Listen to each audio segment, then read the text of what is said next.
We're about to share a scrambled egg hack. It literally changes how your eggs turn out.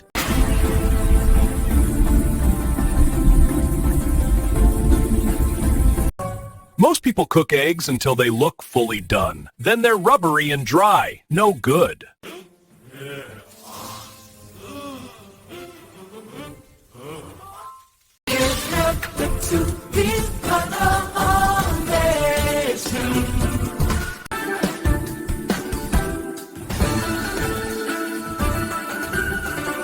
Here's the hack. Remove the pan from heat. Before for 30 seconds off the heat. Residual heat finishes them perfectly.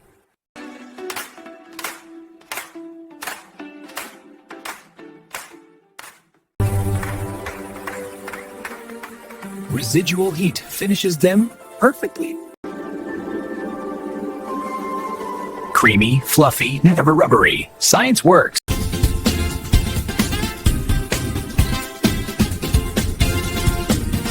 Try this tomorrow morning. You'll notice immediately. Subscribe for more kitchen hacks that blow your mind.